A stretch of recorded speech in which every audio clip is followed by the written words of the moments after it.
dezembro eu tinha a formatura da minha sobrinha, de 5 anos de idade, a formatura do ABC, e eu prometi que eu ia, então eu fui pra minha cidade natal. E foi uma viagem muito rápida, só que eu decidi registrar. Como eu fico num apartamento muito tempo, praticamente o mês todo, eu não tenho nenhum contato com a natureza, eu nunca vou nos parques. Então quando eu chego lá eu fico tirando foto das plantas, de todas as plantas, minha casa parece uma floresta, a minha mãe é obcecada por plantas. Então eu fiz muito vídeo das plantas. E eu vou deixar o nome dela aqui. Saí pra comer pastel com os meus irmãos, num lugar novo que abriu. Tirei a acerola e comi muitas frutinhas do pé. E é isso aí, foi uma viagem super rápida. E na volta eu já fui atrás de comprar decorações pro Natal. Eu sei que a gente já tá em janeiro e esse vídeo tá sendo muito atrasado. Mas é porque dezembro foi uma correria e eu não queria desperdiçar essas imagens tão bonitas.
Nesses últimos vídeos tem bastante verde e eu em contato com a natureza, porque eu tô viajando aqui na casa da minha mãe, no interior, e não vai ser um cenário muito comum, porque, quer dizer, eu espero que seja mais comum, porque em 2025, esse era um dos meus objetivos, né, que eu escrevi lá no começo de 2025, que eu queria vir mais pra cá, visitar mais, e eu acho que eu vi umas 2 vezes, 3 vezes, e é muito perto. Todo mundo que mora lá na minha cidade, que é daqui, vem assim quase todo final de semana. Minha irmã vem quase todo final de semana, mas eu venho muito pouco. Peguei os livros meus que eu tinha emprestado pra ela e pro meu cunhado, peguei de volta meus livros. Ainda vai ficando um que minha mãe não terminou de ler, mas eu também tô levando 2 pra ler. Um sobre história da arte, alguma coisa do tipo. E eu vou levar de volta o Sem Esforço, que é um livro que eu não li ainda, e a minha mãe pegou pra ler. Eu já li o Essencialismo, esse aqui é do mesmo autor. Aqui vocês vão ver muito eu falando sobre livros de desenvolvimento pessoal. Eu enxergo como livro de desenvolvimento pessoal, não gosto de falar livro de autoajuda, porque pra mim livro de desenvolvimento pessoal é como se fosse um livro didático, são livros que me ensinam alguma coisa técnica, eu vejo assim. Eu gosto de alguns livros de desenvolvimento pessoal, vocês não vão me ver aqui falando que só clássico e não ficção, literatura russa, só esses são bons, vocês não vão me ver falando isso. Porque muitos livros de negócios, livros de marketing e alguns livros de desenvolvimento pessoal, de criação de hábitos, me ajudaram a melhorar muito a minha vida. Por exemplo, Hábitos Atômicos, pra mim, é o melhor livro de não criar bons hábitos, porque para criar bons hábitos você precisa ter força de vontade, mas ele é um bom livro para te ensinar a entender sistemas, a criar sistemas para a criação de bons hábitos. Sei lá, é bom você entender, às vezes, ter umas artimanhas, assim, para criar bons hábitos. E ele já me ajudou muito a executar coisas. Claro que o que você leva de um clássico é diferente do que você leva de um livro de desenvolvimento pessoal. Como eu disse, é um conhecimento prático. E um clássico, ele não te causa uma mudança assim na hora, não te causa uma mudança na vida, na vida prática, sabe? Eu não sei se eu tô conseguindo explicar. O clássico, ele muda como se fosse a sua alma, sabe? O aprendizado é diferente. Ele te causa uma mudança espiritual, às vezes é bem louco. Eu sei que isso aqui foi feito por uma pessoa que tem uma cultura totalmente diferente, numa realidade totalmente diferente, né? No estadunidense, que é um padrão de vida completamente diferente, então eu tento tirar coisas que eu sei que se encaixam na minha vida. Então tem coisas que, sabe, meritocracia que não cola pra mim.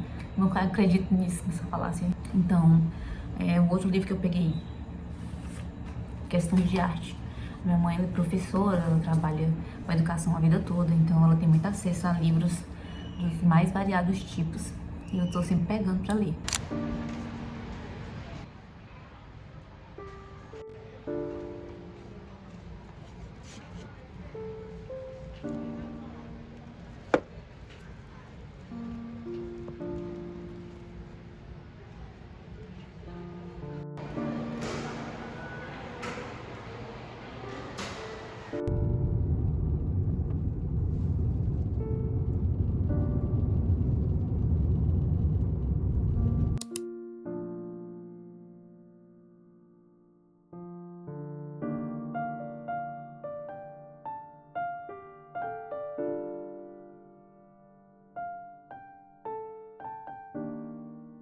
Tá ficando escuro porque eu tô na sala.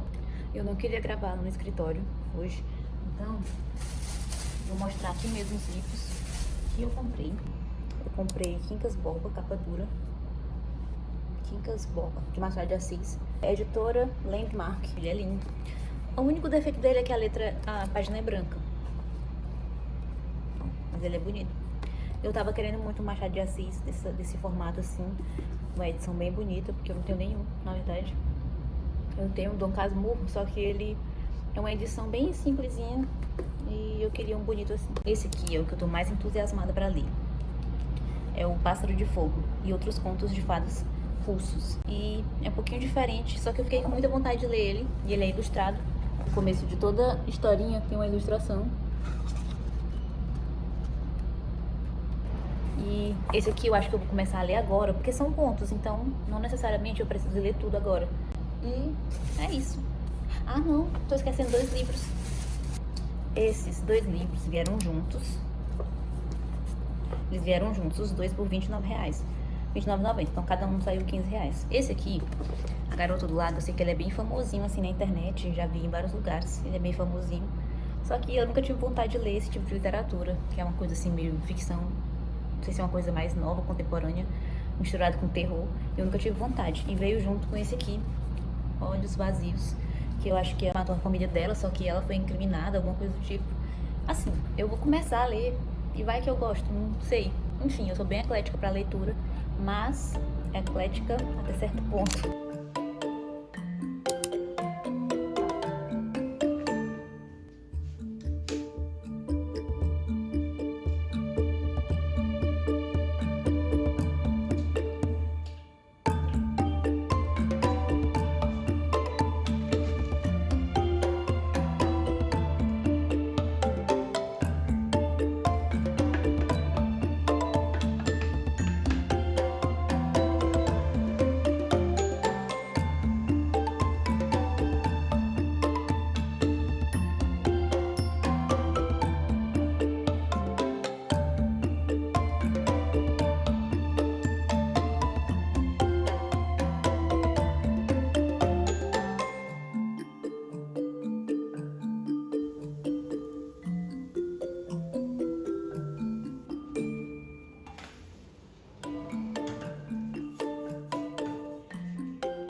Tava boa? Tava perfeito.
Eu terminei o livro O Pássaro de Fogo e Outros Contos de Fadas Russos e eu quis trazer ele pra cá porque ele é muito diferente do que a gente imagina quando pensa em conto de fadas.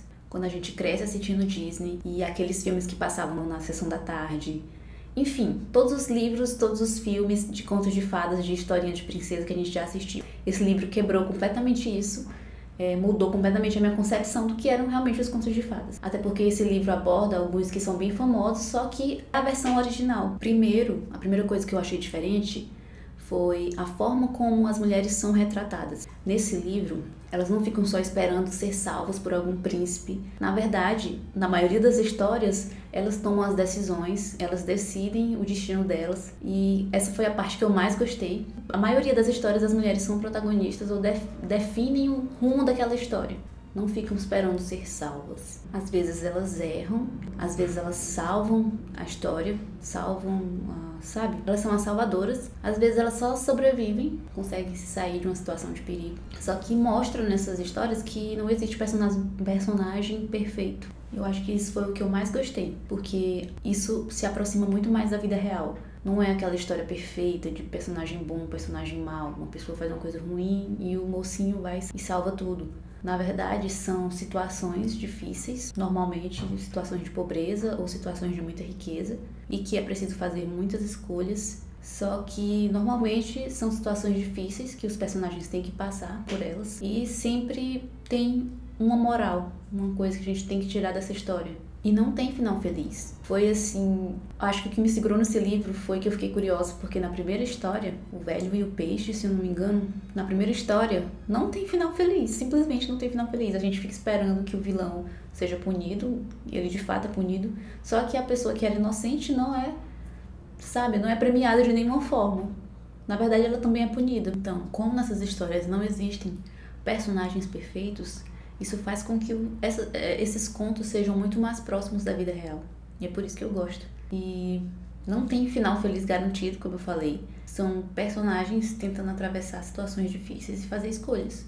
Uma coisa que me deixou assim, intrigada, é a personagem Baba Yaga. É como se ela fosse um espírito da natureza. Ela é muito complexa, porque em alguns contos ela aparece como vilã, em outros ela simplesmente é uma personagem, ela ajuda a protagonista boa a enfrentar aquela dificuldade. Em alguns contos ela é como se fosse etapas que o personagem tem que enfrentar, tem que passar por essas etapas. E outra coisa que me chamou muita atenção, porque também a gente está falando de contos russos, é que o inverno, ele não é só cenário, ele não é só a estação do ano. Ele participa, ele é um personagem, ele é um ser, ele é personificado. Então, em alguns contos, ele decide as coisas, o rumo da história, ele pune as pessoas, ele ajuda as pessoas, ele pode ajudar a pessoa baseado no caráter que ele vai identificar, Se ele perceber que aquela é uma pessoa boa, ele pode ajudar, não matando ela de frio. Se ele perceber que ela é uma pessoa ruim, ele pode matar ela de frio. Por mais que seja uma leitura muito fácil, não tem palavra difícil, é muito fácil, dá pra você terminar em 20 minutos, porque é um livro muito rápido, histórias pequenas. Não é aquela coisa confortável, com um final feliz, com personagens bons e ruins, que o bonzinho sempre ganha no final. O mundo nessas histórias não é um lugar confortável, não é feito pra ser tão confortável, e nem sempre tem um final justo, nem sempre a vida é justa, nem sempre a vida é boa. Às vezes a vida tá uma merda, e é desse jeito. Mesmo assim, no final você vai ter uma moral. E é muito diferente do que a Disney nos ensinou. Eu acho que a Disney suavizou muito essas histórias. Os conflitos são resolvidos muito rápido, sabe? E o mal é sempre bem separado do bem. Tudo se encaixa. As pessoas boazinhas se dão bem no final. E as pessoas maus se dão mal no final. E acontece que na vida real não é assim. Nem sempre a lição, a moral é muito clara, né? Não tem no final da história, moral da história, não existe isso. E às vezes não tem recompensa. A única coisa que a pessoa sai ganhando é continuar vivendo. Enfim, fica a recomendação. É um livro muito fácil, que fica na cabeça depois que você termina a leitura. Então,